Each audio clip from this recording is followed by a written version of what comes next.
લગ્નના ફોટા તો બહુ સારા આવ્યા છે. તમારું બિલ આવતે અઠવાડિયે ઓફિસમાં આવીને લઈ જજો. અને ત્યાં સુધીમાં તો સંદીપ પણ કાશ્મીરથી આવી જશે. આવી ઠંડી કાશ્મીરમાં આ સિઝનમાં ક્યારેય નથી અનુભવી. આ વર્ષે ઠંડીનું પ્રમાણ વધારે લાગે છે. ઓફો, આંટા શું માર્યા કરો છો? અહીં આવીને મદદ કરો ને. આવ્યા ત્યારે 2 હતા, જશું ત્યારે 4. ક્યાં છે? આપણે તો 2 ના 2 છીએ અને આટલા ઓછા સમયમાં 2 ના 4?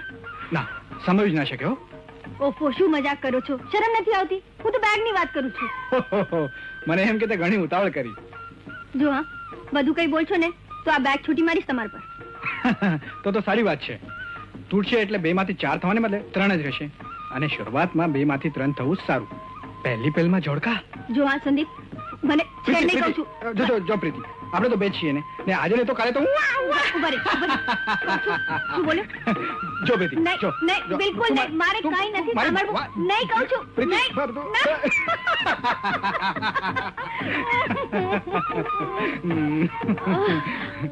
જો પ્રીતિ, હવે જો આપણે મોડું કરશું ને તો પ્લેન ચૂકી જશું ને પ્લેન ઉપડવામાં 1 જ કલાક બાકી છે.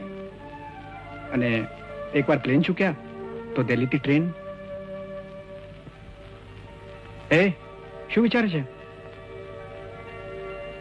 તમે ઘરે પહોંચીને બીજા દિવસે મદ્રાસ જવાના છો? જો પ્રીતિ, મદ્રાસ ઓફિસમાં આપણા ઘરનું કોઈ રહેવું જરૂરી છે. પણ થોડા દિવસ પછી જાવ તો નહીં ચાલે? પણ બીજા દિવસની મારી ટિકિટ બુક છે. ટિકિટ તો કેન્સલ થઈ શકે. હું તમારા વગર નહીં રહી શકું. નહીં તો મને પણ સાથે લઈ ચાલો. રડે છે શું કામ ગાંડી? કાકીબાની ઈચ્છા છે કે થોડા દિવસ તું એમની સાથે રહે ને ત્યાર પછી તું આવવાની છે ને. પ્રીતિ, રડ નહીં. હું વહેલી તકે તને લેવા આવીશ. પ્રીતિ, અરે તું રડ નહીં. હું તારા ડેડીને બધું સમજાવી દઈશ. મને મારા ડેડીની ફિકર નથી. અરે પણ આ જો આ ગરબાનું શૂટિંગ ફેલ થઈ ગયું ને, એનો ખર્ચો હું તને બીજા શૂટિંગમાં એડજસ્ટ કરી આપીશ. You C? અરે પણ મને ખર્ચાની પણ ફિકર નથી. અરે પણ મને તારી ફિકર છે ને. જો તું આમ રોતી રહીશ તો તારા બ્યુટીફુલ ફેસ યુ સી ખરાબ થઈ જશે. ભલે થાય. આ તારી ફિલ્મમાં એક પણ જગ્યાએ મારું આ થોબડું આવ્યું નથી. અરે ગાંડી, તારા થોબડાની ક્યાં વાત કરે છે? આ ફિલ્મમાં એક જણ ફિટ જ નથી થયું. સત્યાનાશ જાય. કેમેરામેન અરૂપ દાનુ એ શૂટિંગ દરમિયાન એને કેમેરા પરથી કેપ જ ના ઉતારી. કેપ? હા, કેપ એટલે આઈ મીન લેન્સની ઉપર જે ઢાંકણું આવે ને, ઢાંકણું. તો એવો કેવો કેમેરામેન તું લાવ્યો? શું કરું ડાર્લિંગ, આપણા ઇન્સ્ટિટ્યૂટ માંથી લાવ્યો કેમેરામેન. આપણને સસ્તો પડે ને. પણ મને શી ખબર કે એ લોકોને ત્યાં બધું જ શીખવતા હશે, પણ આ ટોપી ઉતારવાનું જ નહીં શીખડાવતા હોય. અરે પણ હવે મારું હિરોઈન બનવાનું છે. રડ નહીં, તું તો મારી હિરોઈન છે જ. You are my heroine. જો એક વાત કહું, આ તારો લગ્નનો સીન છે ને, એ આપણે ફોટો સેટ થી પતાવી દઈશું અને પછી કટ ટુ એસટી સ્ટેન્ડ ઉપર કન્યા વિદાયનો પહેલો શોટ. ડાંટાડાન એક્શન. કાટ. સત્યાનાશ જાય તારું જાડિયા. આ તારી છોકરી છે, તારી બાયડી નહીં. એ જ્યારે તને તારા ગળે લાગે ત્યારે તારે રડવાનું છે. આ કન્યા વિદાયનો શોટ છે. ઇડિયટ શોટ બગાડે ઉપરથી હસે ફક. પણ સાહેબ, આ તમારી બેડા મારા ઘરે વળે છે અને ગુદગુદિયા થાય મને કઈ થાય. કાટ. ગલગલિયા થાય છે. કપડા કાઢ. બાપ તરીકે તું બિલકુલ નહીં ચાલે. કપડા કાઢ. પાનના પાન લાફો મારીશ. કપડા કાઢ. અરે પ્રોડક્શન મેનેજર ક્યાં મરી ગયો? એ મનસુખ, અહીં બોલાયો વૈયાતને. અહીં આવ. આવે સાહેબ બોલે સાહેબ, શું કામ છે? ક્યાં મરી ગયો તો? એમ કરે બાપ લઈ આવ. હા સાહેબ. કઈ દુકાનમાં મળશે? તારો તબલો તોડું, બાપ દુકાનમાં ના મળે. એ વ્યક્તિ છે, આ વસ્તુ નથી. રીંગણા બટાકા સમજો. જા જઈને એક બાપ લઈ આવ. સમજી ગયો સાહેબ. બાપના રોલમાં હું ચાલીશ? ચાલશે. એમ કર તું કપડા બદલી લે. કપડા કાઢ, જલ્દી કપડા કાઢ. બાપના રૂમમાં કપડા કાઢ. અરે એ ભાઈયા તો અહીં નહીં, રૂમમાં જઈને બદલાવ. લોકોની શરમ તો રાખો. હા તો કેમેરામેન અરૂપલાલ, ત્યાં સુધીમાં આપણે હિરોઈન નો ક્લોઝઅપ લઈ લઈએ. Tight close up. આંખમાંથી ગંગા જમના વહેતી હોય. Ketaki you are ready? આંખમાં આંસુ લાવી રાખ. ગ્લિસરીન નાખ. અરે ફરીથી નહીં, 10 વાર નાખવા પડશે. આંખમાં આંસુ નાખ. અરે you are heroine of the film. Climax ચાલે છે. ટાઈટ પોઝિશન છે. હિરોઈનની આંખમાં ગંગા જમના વહી રહ્યા છે. એના પગમાં ભાર છે, મોઢા ઉપર વેદના છે, દિલમાં દર્દ છે. સમજો તું? રેડી? હા કે જો ઉગાવ. ઢાંટાન સ્ટાર્ટ કેમેરા. બાબુ. કટ. અરે કેતકી, આ તારી આંખોને શું થયું? એકદમ લાલ લાલ થઈ છે. નો નો નો નો. ત્રણ વાર તમે મારા પાપ બન્યા. આંખોમાં ગ્લિસરીન નાખી હું થાકી ગઈ. હવે આંખો લાલ ના થાય. નહીં નહીં રડ નહીં, મારી માં રડ નહીં. કટ કટ કટ ફરીથી આપણે લઈએ છીએ. ચાલ મેકઅપ પેન કરી લો. થોડો મને કહો છો. થોડો ડાયરેક્ટ સાહેબ, અહીંયા ધમાલ થઈ છે. શું છે? જાન બચાવો તો ભાગો. અરે થોડો સાહેબ, પ્લીઝ જરા ભાઈ, થોડી વાર ભાઈને પ્લીઝ. શું છે? ઓ, મરી ગયો ભાભી, મરી ગયો. બહુ ગરમ ગરમ છે. શું મારી માં થયું? મરી ગયો. સારું થયું ગરમ છે તો જલ્દી સારું થઈ જશે. ભાભી, આ વાત તમે ભાઈને નહીં કહેતા. શું ન કહું? શેક કરું છું એ. ઓ નો ભાભી, આ મારું શૂટિંગ બગડ્યું એ અને મારા હાડકા ખોખરા થઈ ગયા એ. હા. નહીં તો એ ભાઈને બંને વાતનું દુઃખ થશે. હા, મરી ગયો. હા ભાઈ, એમને દુઃખ થશે, ચિંતા થશે, પણ તમારી આડે નહીં આવે. એ તો તમારી સફળતામાં રાજી થશે ને નિષ્ફળતામાં તમારી પડખે ઉભા રહેશે. જાણું છું ભાભી, એ કાકુંડના દેહમાં તો દેવ વસે છે. કુંદનભાઈ, હા ભાભી, જ્યારે જ્યારે તમને બંનેને સાથે જોઉં છું ત્યારે કદી મને મારા માવતરની ખોટ સાલી નથી. ભાઈ, હા ભાભી, જો તમારા આશીર્વાદ હશે અને ભાઈની હૂંફ હશે તો જરૂર હું એક દિવસ સફળ થઈશ. જરૂર એક દિવસ સફળ થઈશ. પોસ્ટમેન, લાવ અહીંયા. આ મારો કાગળ લાગે છે મદ્રાસથી. હા, સંદીપનો. તમે વાંચશો? આ ઘરમાં મારાથી છાનું કાંઈ હોતું નથી. આજે તે પૂછવાની હિંમત કરી છે તે ઠીક છે, હવે પછી કોઈ દિવસ કરીશ નહીં.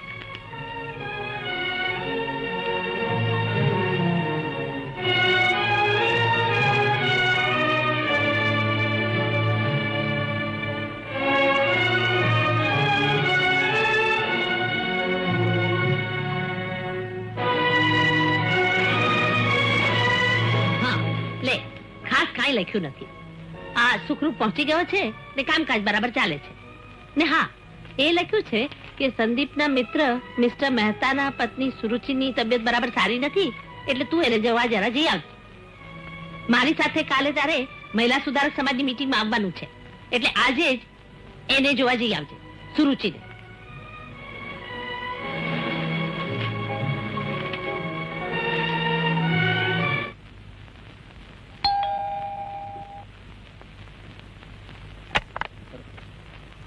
કોણ? પ્રીતિ, આવ આવ. કોણ? ભાભી આવ્યા છે? આવો આવો, હવે તમારી જ રાહ જોતા હતા. મારી? પણ મેં તો સાંભળ્યું કે સુરુચિબેનની તબિયત સારી નથી. મારી તબિયત તો સારી છે. શું ધૂળ સારી છે? સંદીપે પત્રમાં નથી લખ્યું કે તારી તબિયત ખરાબ છે? અરે હા, એ તો હું ભૂલી જ ગઈ. શું વાત છે? તમે બંને આમ. લે, આ તારો પ્રેમ પત્ર મદ્રાસથી આવ્યો છે. મારો પ્રેમ પત્ર મદ્રાસથી? પણ અહીં વાંચી જો એટલે સમજાશે. વાલી પ્રીતિ, મદ્રાસથી તારા સંદીપનો ખૂબ ખૂબ પ્રેમ. ઘરે કાકી બાતી કશું જ ખાનગી ન રહેતું હોવાથી આ મારો પ્રેમ પત્ર હું તને મહેતાને સરનામે મોકલું છું. પ્રીતિ, તારી ખૂબ જ યાદ. કેમ, કાગળ ટૂંકો છે કે પછી? ના ના, એવું નથી. મને તો એવું જ લાગે છે ભાભી. જુઓ, તમારે કાગળ એકાંતમાં વાંચવો છે, માણવો છે, અને તમને કાગળ વાંચવાની તલબ તો લાગી હશે, પરંતુ મને ચાની તલબ લાગી છે. હા સુરુચિ, જરા જલ્દી ગરમા ગરમ ચા મૂકી દેતો. હા, લઈ આવું છું. હા, બેસો તો ખરા ભાભી. ઉભી રે, કહું છું, ઉભી રે. ચાલ, પહેલા હાથ ધોઈ લેજો. ના, નહીં દઉં, મને બહુ ભૂખ લાગી છે. પહેલા મને નાસ્તો આપ. ગંદા હાથે નાસ્તો કરવો છે? નહીં મળે. તું જ્યાં સુધી નાસ્તો નહીં આપશે ત્યાં સુધી હાથમાં કઈ નહીં ધોઉં. તારી દાદીને વાતની ખબર પડશે ને તો મને પણ દામ દેશે, જેમ તારા હાથે દીધું તો એમ. સ્મૃતિ, મને પણ મારશે. સ્મૃતિ, ફરીથી જો આવું બોલીશ ને તો તારી જીભ ખેંચી કાઢીશ, સમજી? બોલી ભાભી, બોલી કરું છું. સ્મૃતિ બેટા, તું ડાય દીકરી છે ને? ડાય દીકરીઓ મમ્મીની વાત સાંભળે. ચાલ, તું હાથ પગ ધોઈ લે, હું તને નાસ્તો આપું. આવ.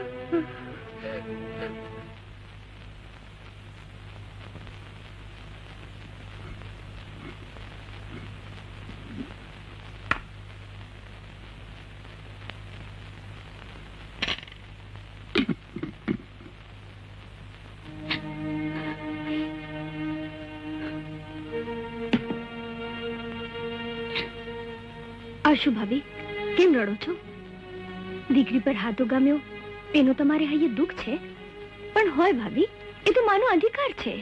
ના પ્રીતિ, આ ઘરમાં કોઈને કોઈ અધિકાર નથી. આમ કેમ બોલો છો? આપણે આ ઘરની વહુઓ છીએ, આપણને સૌ જેટલો અધિકાર છે ભાભી. ના પ્રીતિ, આ ઘરમાં તો સાસુજીની મરજી એટલો જ આપણો અધિકાર છે. એટલે તમે કહેવા શું માંગો છો? તું જ કે. સાસુજી નક્કી કરે એ જ કપડાં પહેરવા એ આપણો અધિકાર છે. એ જ્યાં જાય ત્યાં જવું ને કે એટલું જ બોલવું એ આપણો અધિકાર છે. ભાભી, વગર વાંકે સૌના કડવા વેણ સાંભળવા એ આપણો અધિકાર છે. દારૂ પીને મોડી રાતે પાછા ફરતા પતિદેવના પગરખા ઉતારવા એ આપણો અધિકાર છે. ભાભી, શરીર પર ધગધગતા અનારોના દામ દેવા એ આપણો અધિકાર છે. દીપા ભાભી, શું વાત કરો છો? હા, જો પ્રીતિ. ઓ માં, દીપાની વાત સાચી છે પ્રીતિ. એ તો અત્યારે બા ઘરમાં નથી ને, એટલે બિચારી પોતાનું હૈયું ઠાલવી રહી છે. હા, ને એ જ અકળામણમાં મેં મારા પારેવા જેવી નિર્દોષ દીકરીને તમાચો માર્યો. દીપા ભાભી, અન્યાય સામે આંસુ સારવાનો કોઈ અર્થ નથી. અધિકાર માટે લડાય નહીં, પણ લડાય. નહીં પ્રીતિ, તું તારું ભલું ઈચ્છતી હોત એક અક્ષર પણ બોલતી નહીં. પણ શું કામ? તું આ ઘરનાને હજુ ઓળખતી નથી પ્રીતિ, પણ અમને તો બરાબર અનુભવ છે. જોજે ને, તારા મોટા ભાઈ પેલા 5,000 રૂપિયા નહીં આપે ત્યાં સુધી બાત અને સંદીપભાઈ પાસે મદ્રાસ નહીં જવા દે. શું? હા પ્રીતિ, આ ઘરમાં તો આપણને માંગ્યું મોત પણ નહીં મળે. અન્યાય સામે અવાજ કરવાનો પ્રયત્ન કરીશું તો સૌ ભેગા મળી આપણું ગળું દબાવીને આપણને મારી નાખશે પ્રીતિ.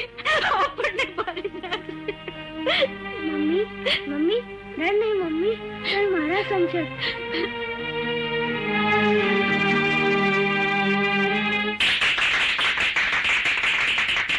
બેનો, મહિલા સુધારક સમાજ તરફથી મને જે બહુમાન મળ્યો છે એ બદલ હું આપ સૌની આભારી છું. ને સાથે સાથે આશા રાખું છું કે જેમ આ સમાજની સ્ત્રીઓ પર થતા અન્યાય અને જુલ્મો સામે ઢાલ બની એનું રક્ષણ કર્યું છે, હવે પણ કરશે ને સદાય કરતું રહેશે. મારી નાની વહુ પ્રીતિના શબ્દો સાચે જ નારી જગત માટે એક આશાનું કિરણ પ્રગટાવી શકે. સ્ત્રી જાતિ પર થતા અન્યાય, સતી પ્રથા, કરિયાવર, બાળ વિવાહ એ સામે સમાજે ઝુંબેશ ઉઠાવવાની જ છે. તે સિવાય બીજું કોઈ પહેલ કરે પણ કેમ? પણ કાકીબા, કરિયાવર તો પ્રીતિ, હું એ કહેવા માંગતી હતી કાકીબા. નાની વહુ, બેનો, આપણે પોતાના ઘરોમાં પણ. પ્રીતિ, પણ કાકીબા, બેનો. નાની વહુ, તારી તબિયત ઠીક નથી, જરા બેસી જાજો. બેનો. કાકીબા, પ્રીતિબેનને કઈ કહેવું છે એમને બોલવા દો. પ્રમુખશ્રીની પરવાનગી વિના ચાલુ મીટિંગે બોલવાનો કોઈને અધિકાર નથી. બોલવાનો સૌને સમાન અધિકાર છે. પ્રમુખશ્રીએ પ્રીતિબેનને બોલવાની રજા આપવી જ જોઈએ. એક પ્રમુખ તરીકે હું કોઈને બોલતા રોકવા માંગતી નથી, પણ એક સાસુ તરીકે વહુની તબિયત તો ખ્યાલ રાખવાની મારી ફરજ છે. અને મને લાગે છે કે નાની વહુની તબિયત સારી નથી, પણ છતાંય તારે કઈ કહેવું હોય તો કહી શકે છે.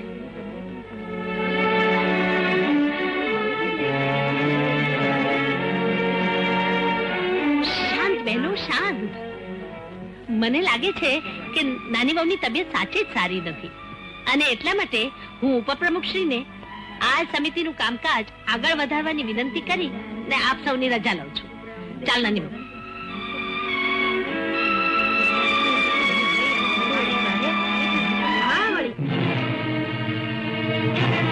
જુઓ, આ તમારા સંદીપના પ્રેમ લગ્નનું પરિણામ.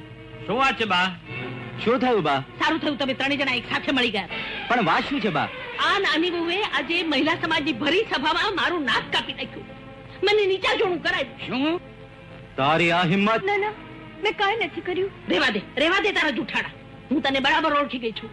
તે મારા સંદીપને તારા રૂપની જાળમાં ફસાવી રાખ્યો છે. ના, કરિયાવરમાં આપવાની રકમ સંદીપ પાસેથી પડાવી, તે અને તારા મુફલીસ ભાઈએ. પણ એ તો અમારા જ પૈસા અમને આપી ને તે અમારી આંખમાં ધૂળ નાખી સંદીપ સાથે લગ્ન કરી લીધા. એ રીતે તે તારા ખાનદાનની હલકટાઈને અમને દર્શન કરાવ્યા. ના, આ વાત ખોટી છે. એ રકમ તો. વાત ખોટી છે તો જો આ પત્ર. સંદીપે મદ્રાસથી તારા પર સુરુચિને સરનામે લખેલો પત્ર. એમાં નથી લખ્યું કે 5,000 રૂપિયા થોડા દિવસ પછી મોકલી આપશે? નથી લખ્યું? પણ આ પત્ર તમારા હાથમાં. આ ઘરની કોઈ પણ વાત મારાથી છાની નથી રહેતી, સમજી? અને તે ઉપરાંત આજે તે મારા મહિલા સમાજમાં મારી બહેનોના મનમાં મારા વિશે ઝેર રેડ્યું. હરામખોર, હું તારી ચામડી ઉતારી નાખીશ. કાકીને ના મારો, કાકીને ના મારો. દૂર હટ કાકી વાળી, હું તને નહીં છોડું. તમે તમે કેમ અહીં આવ્યા છો?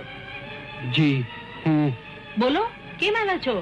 હું મારી બેનને મળવા આવ્યો છું હા? અને આપને આપેલ વાયદા પ્રમાણે આ 5000 રૂપિયા આપવા આવ્યો છું. ભાઈ ઓ, તો તમને સંદીપે 5000 રૂપિયા મોકલી આપ્યા? નહીં નહીં નહીં, આ પૈસા મને સંદીપભાઈ નથી મોકલાવ્યા. આપને આપેલ વાયદો પૂરો કરવા મેં રાત દિવસ મજૂરી કરી છે અને થોડાક મારા શેઠ પાસેથી એડવાન્સ લીધા છે અને બાકીની રકમ પૂરી કરવા મેં પ્રીતિની ભાભીની બંગડીઓ ગીરવે મૂકી છે. ના ભાઈ, તો તમે તમારી બહેનની જેમ જૂઠું બોલી શકો છો? ના ના, આ ખોટું નથી. એમ ખોટું નથી. જો 1.5-2 મહિનામાં જ 5000 રૂપિયા જેટલી રકમ ચૂકવવાની તમારામાં તાકાત હોત તો આજ તમે આમ ભૂંડે હાલ ના હોત. સુમિતભાઈ, અરે બૈરીના દાગીનાને ઘર ગીરવે મૂકવાની તમારી તૈયારી હોત તો સંદીપ પાસે તમે 25,000 ની ભીખ ન માગી હોત. આ ભીખ નથી સુનિલભાઈ, ઉછીના લીધા છે. હું મારી બેનના સમ ખાઈને કહું છું કે એ રકમની પાઈએ પાઈ હું વ્યાજ સાથે ચૂકવી દઈશ. ક્યારે ચૂકવશો? કઈ રીતે ચૂકવશો?